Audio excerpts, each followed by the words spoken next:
Welcome dear students to NDA maths classes by DB sir. तो बच्चों, आज की इस क्लास में हम डिस्कस करने जा रहे हैं इंट्रोडक्टरी पार्ट ऑफ एक्सरसाइज 10.5 और आज की क्लास में हम डिस्कस करेंगे थ्योरम्स 10.8, 10.9, 10.11 एंड 10.12 एंड थ्योरम 10.10 आपका डिलीट कर दिया गया फॉर द सेशन 2021। सो उस थ्योरम को हम यहाँ पे डिस्कस नहीं करेंगे।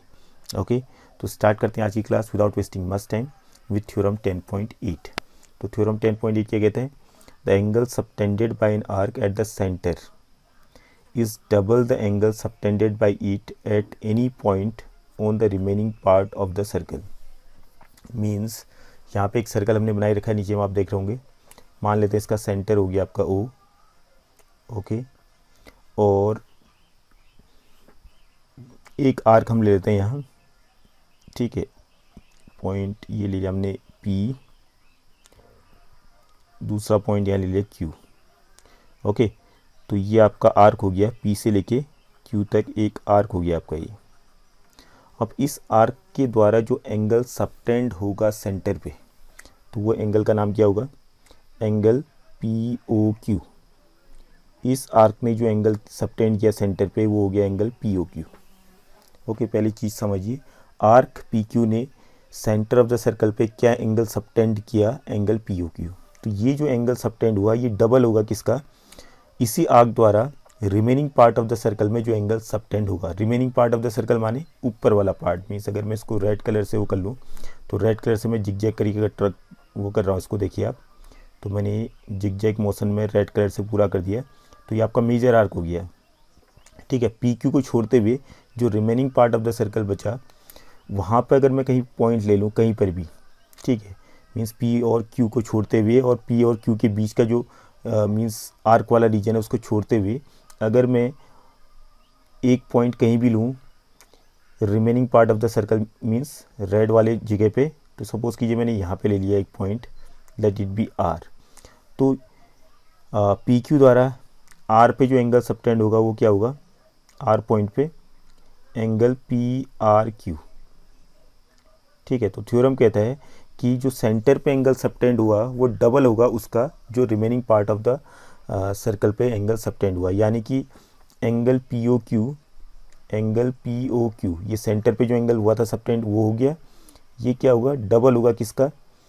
जो एंगल सबटेंड हुआ remaining part of the circle में, किसके द्वारा? आर्क PQ के द्वारा, ठीक है। तो यहाँ पे PQ के द्वारा जो सबटेंड हुआ angle remaining part of the circle में वो एंगल PRQ। तो ये आपका थ्योरम कहता है कि एंगल POQ जो मीन्स अगर कोई सर्कल है उसके अंदर कोई आर्क है, आर्क ने अगर कोई एंगल सबटेंड किया सेंटर पे, तो वो एंगल जो है डबल होगा किसके कंपैरिजन में? उसी आर्क द्वारा remaining part of the circle पे जो एंगल सबटेंड होगा। ओके, तो remaining part of the circle is very important. ये नहीं कि आप यहाँ आकर के यहीं पे एंगल बनाना शुरू कर दिया, आपने यहाँ बना दिया ये और R यहाँ पे ले लिया, ये गलत माना जाएगा। मीन्स R आप PQ के अंदर नहीं ले सकते हैं, ठीक है। अगर आप PQ के द्वारा सेंटर पे एंगल सबटेंड हो रहा है तो PQ को छोड़ते हुए जो remaining part of the circle बचा वहाँ पे अगर कोई पॉइंट लेंगे, वहाँ से अगर एंगल सबटेंड होगा, ठीक है, तो उस एंगल को आप काउंट करेंगे, ना कि ये वाला एंगल। ओके, तो इसको मैं हटा दे रहा हूँ फिलहाल अभी। अब इसका प्रूफ हम देखते हैं। तो इसका प्रूफ के लिए क्या करेंगे? नॉर्मल सा है, हमने क्या किया? R और O को ज्वाइन किया और इसको एक्सटेंड कर दिया I को, और यहाँ पे ले लिया मैंने M पॉइंट। ओके, अब यहाँ पे एक्सटीरियर एंगल प्रॉपर्टी का यूज़ हम करेंगे पहले। उससे पहले थोड़ा सा देख लेते हैं। देखिए यहाँ ध्यान देंगे आप लोग फिगर में, अगर हम चले जाएं ट्राइंगल OPR में, देखिए OPR ट्राइंगल आपको दिख रहा होगा। यहाँ पे OR और OP इक्वल हैं because radius of the same circle है। ट्राइंगल OPR में जाइए, फिगर में देखिए ट्राइंगल OPR कहाँ पे है? OP और OR यहाँ पे इक्वल है because radius of the same circle. अगर ये दो इक्वल होंगे तो इनके अपोजिट एंगल्स भी इक्वल होंगे। तो एंगल P अगर x होगा तो एंगल R भी आपका क्या हो जाएगा? x। तो यहाँ मैंने x लिख दिया। और वैसे ही ट्राइंगल ORQ में आइए, ट्राइंगल ORQ में OR और OQ इक्वल है because they are radius of the same circle. अगर एंगल Q आपका y है, एंगल Q अगर आपका y है तो एंगल R भी क्या हो जाएगा? y, इस ट्राइंगल के अकॉर्डिंग, ठीक है। ट्राइंगल ORQ का जो एंगल R है और एंगल Q है ये आपस में इक्वल हो जाएंगे।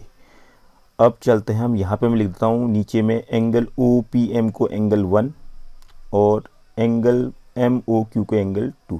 तो इससे लिखने से ईजी हो जाता है, हमें पूरा नाम लिखने की जरूरत नहीं पड़ती, अदरवाइज़ हमें पूरा नाम लिखना पड़ता है एंगल्स का, तो काफ़ी इरिटेटिंग हो जाता है। जैसे एंगल 1 में बोलूँगा तो सिंपली एंगल 1 लिखना ईजी हो जाता है, अगर मैं एंगल POM लिखना चाहता हूँ तो काफ़ी टाइम टेकिंग हो जाता है। ओके, तो सबसे पहले क्या किया हमने, in triangle POR by exterior angle property, exterior angle property जो कि आपने क्लास 7 से पढ़ते आ रहे हैं। तो एक्सटीरियर एंगल यहाँ पे क्या है, एंगल 1 एक्सटीरियर एंगल है, तो angle 1 is equal to x plus X हो गया, ठीक है। तो angle 1 is equal to 2x आ गया, ये बन गया आपका इक्वेशन 1। ओके, और सिमिलरली इन ट्राइंगल ORQ में चले जाते हैं और फिर से एक्सटीरियर एंगल प्रॉपर्टी लगाए by exterior angle property. Okay, what will get, यहाँ पे एक्सटीरियर एंगल कौन सा है, एंगल 2 एक्सटीरियर एंगल है, तो angle 2 will be equal to y plus Y, sorry angle 2 will be equal to y plus Y.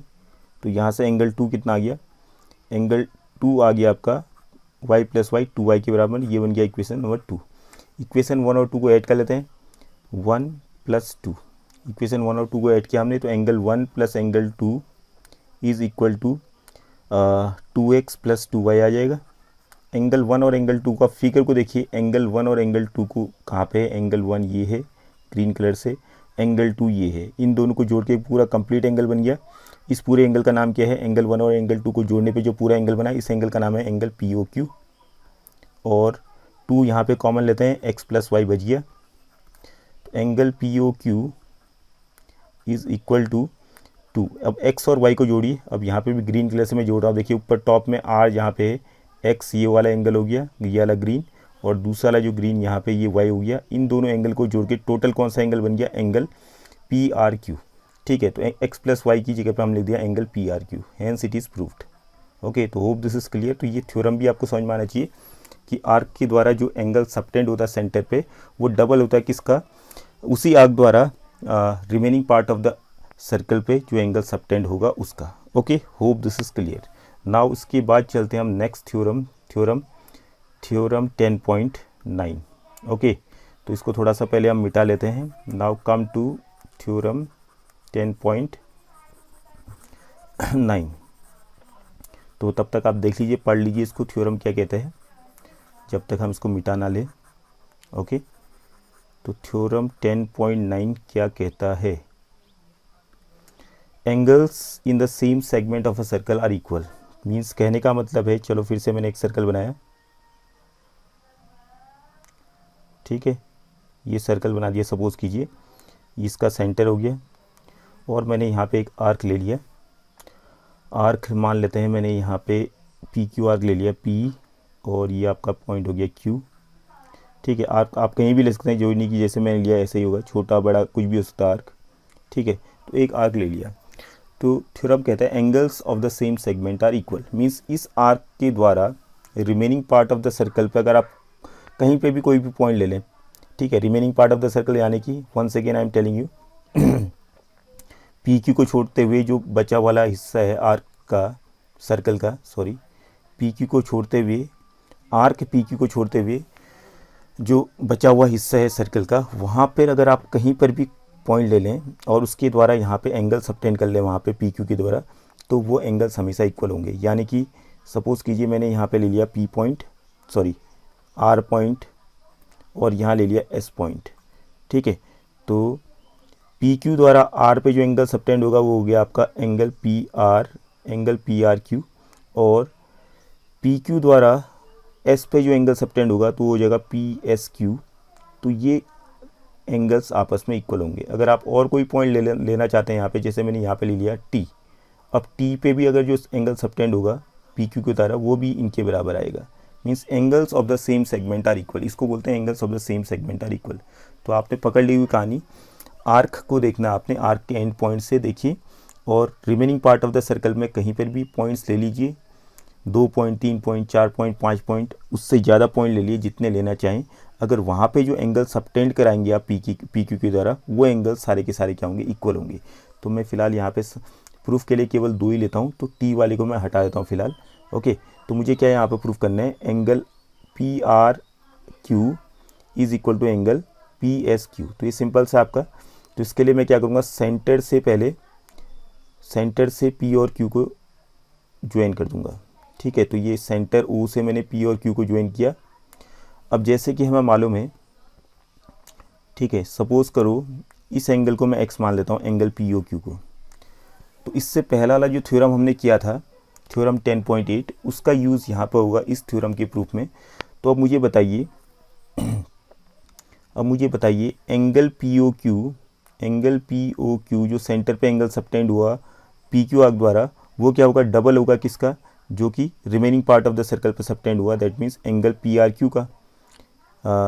चलो इसको एक्स नहीं भी मानेंगे चलेंगे, सीधे डायरेक्टली प्रूव हो जाएगा आपका। Angle P O Q will be double of angle P R Q, okay, ये बन गया इक्वेशन फर्स्ट। और वैसे ही angle P O Q double होगा किसका, एंगल पी एस क्यू का भी, क्योंकि ये भी remaining part of the circle पे एंगल बना हुआ है, वो भी सेम आर्क द्वारा पी क्यू द्वारा। Okay, from equation 1 and 2 you can say that P O Q दोनों में देखिए आप, तो 2 angle P R Q is equal to 2 angle P S Q from equations 1 and 2। 2 से 2 कैंसिल, तो हमारा प्रूव हो चुका है P R Q, angle P R Q is equal to angle P S Q. Okay, hope this is clear. तो इस तरीके से आपने देखा, क्योंकि थ्योरम 10 पॉइंट अगर आपको अच्छी तरीके से समझ में आ गया, तो थ्योरम 10.8 का ही हमने यूज़ करते हुए थ्योरम 10.9 का प्रूफ आपको प्रोवाइड करवाया है। Okay, hope this is clear. Now इसके बाद चलते हैं हम नेक्स्ट थ्योरम में, दैट इज थ्योरम 10.11। ओके, तो यहाँ थ्योरम 10.11 के लिए थोड़ा सा मिटाना पड़ेगा हमें। Okay, come to theorem 10.11। अब देखिए, the sum of either pair of opposite angles of a cyclic quadrilateral is 180 degree. सबसे पहले साइक्लिक क्वाड्रिलेटरल क्या होता है, ध्यान देंगे आप लोग। सपोज कीजिए एक सर्कल है, ठीक है, और एक क्वाड्रिलेटरल इसके अंदर इस टाइप से बनाया कि इसके चारों के चारों वर्टिसेस किसके ऊपर हैं, सर्कल के ऊपर में। ये देखिए आपने क्वाड्रिलेटरल बना दिया। ओके, ये ए बी सी डी एक क्वाड्रिलेटरल है, बट इस क्वाड्रिलेटरल के चारों वर्टिसेस आपको मालूम ही होगा, ए बी सी और डी, ये चारों के चारों कहाँ पर लाई कर रहे हैं, सर्कल के ऊपर लाई कर रहे हैं। तो ऐसे क्वाड्रिलेटरल को साइक्लिक क्वाड्रिलेटरल कहा जाता है। ठीक है, क्वाड्रिलेटरल तो है बट साइक्लिक है, तो साइक्लिक का मतलब आपको समझ में आ गया, ऐसा क्वाड्रिलेटरल जिनके चारों के चारों वर्टिसेस किस पे हों, सर्कल के ऊपर। जैसे और बना दिया मैंने यहाँ पे, एक पॉइंट यहाँ ले लिया, एक पॉइंट यहाँ ले लिया, एक पॉइंट यहाँ ले लिया, एक पॉइंट यहाँ ले लिया, तो चारों के चारों आपके सर्कल के ऊपर में है। ठीक है, और ये आपका एक क्वाड्रिलेटरल बन गया, this is cyclic quadrilateral. Okay, hope this is clear. तो साइक्लिक क्वाड्रिलेटरल आपको क्लियर हो गया कि व्हाट इज साइक्लिक क्वाड्रिलेटरल। तो हमने क्या प्रूव करना है यहाँ पे हमने प्रूफ क्या करना है, the sum of either pair of opposite angles of a cyclic quadrilateral is 180 degree. तो इसका फिगर बनाते हैं पहले। तो साइक्लिक क्वाड्रिलेटरल हम बनाते हैं एक, तो पहले सर्कल बना देते हैं, उससे बेटर होगा हमारा। ठीक है, एक सर्कल हमने बना दिया, सेंटर इसका हो गया O, एंड एक क्वाड्रिलेटरल हमने नॉर्मली ऐसे ही बना दिया, रफ। ठीक है, ये रफ क्वाड्रिलेटरल साइक्लिक क्वाड्रिलेटरल हो गया आपका ये PQRS, ये हमारा एक साइक्लिक क्वाड्रिलेटरल है। तो हमने क्या प्रूव करना है, ये कह रहा है कि the sum of either pair of opposite angles of a cyclic quadrilateral is 180 degree. Means angle P का जो अपोजिट एंगल है वो क्या है, एंगल R है। एंगल P और एंगल R का सम 180 डिग्री आएगा, और एंगल Q और एंगल S का सम भी 180 डिग्री आएगा। मीन्स एंगल Q और एंगल S भी क्या है, अपोजिट एंगल्स हैं। ठीक है, अपोजिट एंगल्स का सम कितना होगा, 180 डिग्री। तो angle P plus angle R is 180 degree, angle Q plus angle S is 180 degree. Okay, hope this is clear. Now इसके लिए आप एक काम करते हैं, Q से S को ज्वाइन करते हैं और P से R को ज्वाइन करते हैं। ओके, अब सपोज कीजिए, देखिए मैं यहाँ पे फिगर पे ही समझा रहा हूँ आपको। अगर मैं इस एंगल को x मानूँ, यहाँ पे देखिए मैं ग्रीन कलर से सेट कर दिए है, ग्रीन कलर से जो मैंने सेट किया है, इस एंगल का नाम क्या है, आप एंगल SPR। अगर ये x है तो थ्योरम 10.9 का मैं यूज़ कर रहा हूँ। तो इस x के बराबर कौन सा एंगल होगा, जाहिर सी बात है ये वाला angle, angles of the same segment, क्योंकि यहाँ पे जो आर्क है, आर्क SR द्वारा दोनों एंगल आपके remaining part of the circle में बनेंगे, तो angles of the same segment हो गए, तो ये भी आपका x हो जाएगा। Okay, hope this is clear. अब वैसे ही मैं दूसरा एंगल लेता हूँ यहाँ पे। ये सपोज़ करो ये वाला जो मैं रेड कर रहा हूँ, रेड कलर से मैंने डार्क कर दिया, सपोज़ ये वाई है, तो ये वाला एंगल भी आपका वाई होगा। इसी थ्योरम से, theorem 10.9 angles of the same segment, इसके लिए आर कौन सा है, क्यू आर। तो क्यू आर के द्वारा एक एंगल सबटेंड हुआ आपका क्यू एस आर और दूसरा एंगल सबटेंड हुआ क्यू पी आर। दोनों रेड कलर से हमने डार्क कर रखे हैं, तो दोनों आपके इक्वल होंगे। Okay, in the same manner X Y फिर हम लेते हैं यहाँ पे दूसरा कलर यूज़ कर लेते हैं, चलो हम करते हैं ब्लू कलर। ओके, अब सपोज़ करो ये वाला एंगल जो है, ये वाला एंगल हमने u मान लिया। क्या मान लिया, u के बराबर में। ओके, तो दिख रहा होगा आपको ये ब्लू कलर से जो मैंने u माना एंगल पी एस क्यू, तो पी एस क्यू किसके बराबर होगा, एंगल पी आर क्यू के। तो यहाँ पे मैंने इसको डार्क कर दिया है। ओके, ये मैंने ब्लू कलर से डार्क कर दिया है, तो ये भी आपका u हो जाएगा। इसके लिए r कौन सा है, P Q. R P Q द्वारा ये एंगल सबटेंड हुए हैं remaining part of the circle में। Okay, and in the same manner अब ब्लैक कलर से एक एंगल तो ऑलरेडी आपका बना है, तो इसको W मान लेता हूँ मैं फ़िलहाल। ये ब्लैक कलर से ऑलरेडी बना हुआ, देखिए आप नीचे में ये, ठीक है, ये ब्लैक कलर से आपका बना हुआ है, इसको मैंने मान लिया W। अगर ये W है तो ये वाला एंगल भी आपका, ये जो ब्लैक कर रहा हूँ मैं, ये भी W होगा। ठीक है, angle P R S is equal to angle P Q S, angles of the same segment. तो केवल थ्योरम 10.9 का हमने यूज़ किया। अब जैसे कि हमें साइक्लिक से कुछ वो अभी दिखाएंगे हम कि इनके अपोजिट एंगल्स का सम 180 डिग्री आ रहा है, बट आपको क्वाड्रिलेटरल की नॉर्मल सी प्रॉपर्टी तो मालूम है, क्वाड्रिलेटरल तो है ही ये पी क्यू आर एस, तो इनके सभी एंगल्स का सम कितना होगा, 360 डिग्री। तो angle P plus angle Q plus angle R plus angle S, इन सब का सम कितना आएगा, 360 डिग्री के बराबर में। तो एंगल पी, देखिए एंगल पी पे जाइए, एंगल पी पे दो एंगल बने एक्स और वाई, तो एंगल पी को हटा के इसकी जगह पे लिख दूंगा एक्स प्लस वाई।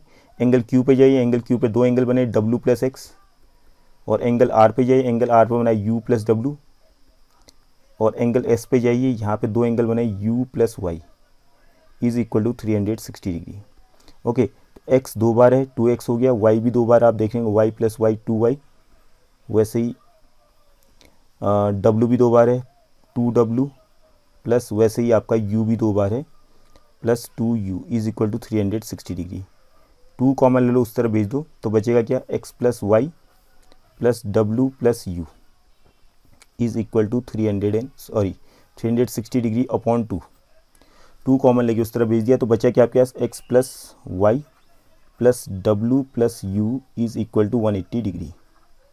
ओके, अब देखिए x प्लस वाई को अगर मैं पेयरिंग करूँ यहाँ पे, चलो अगली लाइन पे करता हूँ, इसको मैं इक्वेशन 1 मान लेता हूँ। ठीक है, इक्वेशन 1 का यूज़ कर रहा हूँ, from equation 1, from 1 x plus y की मैंने क्या कर दी, पेयरिंग कर दी, प्लस w प्लस यू की पेयरिंग कर दी, is equal to 180 degree.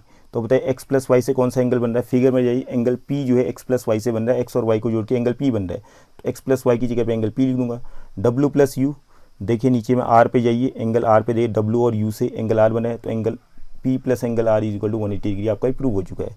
In the same manner अगर मैं फ्रॉम, फिर से गया इक्वेशन 1 में, फ्रॉम इक्वेशन 1 अब मैंने क्या किया, x और w की पेयरिंग की, x और w को एक साथ लिखा, प्लस y और u का एक साथ लिखा, इक्वल टू 180 डिग्री। ठीक है, पेयरिंग की बस।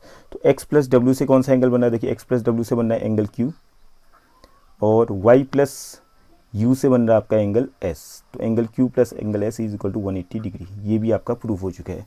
Okay, hope this is clear. तो साइक्लिक क्वाड्रिलेटर की प्रॉपर्टी आपके दिमाग में आ जानी चाहिए। साइक्लिक क्वाड्रिलेटर क्या होता है ये तो हमें मालूम ही चल गया, और साइक्लिक क्वाड्रिलेटर की जो प्रॉपर्टी है means either pair of sum of the either pair of opposite angles is always 180 degree. Okay, तो अब इसके बाद इसको मिटा लेते हैं हम लोग फिलहाल अभी, एंड आफ्टर दैट उसके बाद लास्ट वाला थ्योरम आपका रह गया है, दैट इज साइक्लिक क्वाड्रिलेटरल वाला ही है भी। ओके, तो देखिए भाई,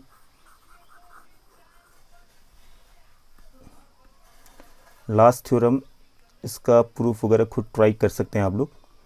okay, theorem 10.12, if the sum of a pair of opposite angles of a quadrilateral is 180 degree. अगर किसी भी क्वाड्रिलेटरल के sum of opposite pairs means sum of a pair of opposite angles means एक pair opposite angles का अगर किसी भी quadrilateral का सम 180 डिग्री आ रहा है, सपोज करो ये है, एक क्वाड्रिलेटरल है, अब इसको हमने कुछ नहीं है में ABCD आपका एक क्वाड्रिलेटरल है। अगर सपोज़ कीजिए यहाँ पे एंगल ए और एंगल सी, केवल इतना ही आपको मालूम है कि angle A plus angle C is equal to 180 degree है, तो आप सीधे इस क्वाड्रिलेटरल को साइक्लिक घोषित कर सकते हैं। ओके, आपको कुछ मालूम नहीं है, बाकी और एंगल्स के बारे में मालूम नहीं है कि angle B plus angle D 180 degree है या नहीं, तो इसको हम प्रूव कर सकते हैं। अगर angle C plus angle A plus angle C 180 degree होगा तो angle B plus angle D भी 180 डिग्री, जाहिर सी बात होगा। ठीक है, तो इसको हम प्रूव भी चलो कर ही लेते हैं फिलहाल। ओके, तो फिर ये आपका साइक्लिक होगा फ्रॉम थ्योरम 10.11 थ्योरम 10.11। तो देखिए एक क्वाड्रिलेटरल मैंने बनाया। ओके, इस क्वाड्रिलेटरल का नाम देते हैं ABCD, और हमें क्या है, हमें मालूम है angle A plus angle C is equal to 180 degree, और हमने ये प्रूव करना है कि ये साइक्लिक क्वाड्रिलेटरल है। तो एंगल A इधर कुछ ज्वाइन करते हैं हम लोग, A से C को ज्वाइन किया हमने, B से D को ज्वाइन किया। ओके, यहाँ पे मान लेता हूँ एंगल 1, एंगल 2, और यहाँ एंगल 3, और यहाँ मान लेते हैं एंगल 4। ओके, अब देखिए angle A plus angle C 180 degree है, तो एंगल A को देखिए, एंगल A पे दो एंगल बने, एंगल 1 और एंगल 2, तो एंगल 1 प्लस एंगल 2 ये हो गया एंगल A की जगह पे, और एंगल C की जगह पे क्या आ जाएगा, angle 3 plus angle 4 angle C की जगह पे आ गया is equal to 180 degree. Okay, अब देखिए एंगल 1 और एंगल 3 को आप एक साथ ही लिखिए, पेयरिंग कर दिया एंगल 1 और एंगल 3 की, और एंगल 2 और एंगल 4 को इस तरफ भेज दीजिए राइट हैंड साइड में, तो 180 degree minus angle 3 sorry angle 2 plus angle 4, ये आपका इस तरीके से पूरा आ जाएगा। ओके, अब देखिए एंगल 1 प्लस एंगल 3, तो ट्राइंगल ABC में जाइए, एंगल 1 प्लस एंगल 3 से एंगल सम प्रॉपर्टी लगा लो। ठीक है, ट्राइंगल ABC की मैं बात कर रहा हूँ, ये ट्राइंगल ABC में एंगल 1 प्लस एंगल 3 क्या बनेगा, 180 डिग्री माइनस एंगल B, जाहिर सी बात है bye angle sum property of triangles 180 degree minus. अब यहाँ पे मुझे बताइए एंगल 2 प्लस एंगल 4 क्या बनेगा, ट्राइंगल ADC में आइए, एंगल 2 आपको दिख रहा है, एंगल 4 दिख रहा है, तो angle 2 plus angle 4 plus angle D is 180 degree, तो एंगल 2 प्लस एंगल 4 की जगह पर आ जाएगा 180 degree minus angle D by angle sum property of triangles. Okay, अब इसको सॉल्व करिए, तो 180 degree minus angle B is equal to 180 degree minus 180 degree plus angle 4, तो 180 से 180 कैंसिल हो गया, और यहाँ पे कुछ सॉरी एंगल D था 180 डिग्री माइनस एंगल D था, 4 नहीं था यहाँ पे, ये D है। ओके, तो B को उस तरह भेज दीजिए, तो 180 degree is equal to angle D plus angle B।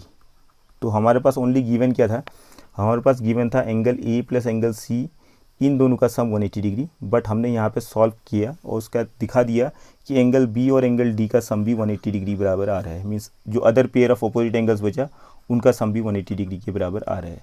तो therefore it is a cyclic quadrilateral bye theorem 10.11। Okay, hope this is clear. तो आज की क्लास में इतना ही, इन द नेक्स्ट क्लास तो ध्यान दीजिए, चीज़ें जो हैं ज़्यादा कुछ टफ नहीं है, तो थ्योरम्स को दिमाग पर रखिए, स्टेटमेंट आपको होना चाहिए, लॉजिकली साउंड होनी चाहिए आपको। In the next class will start with the exercise. Thank you for today's class.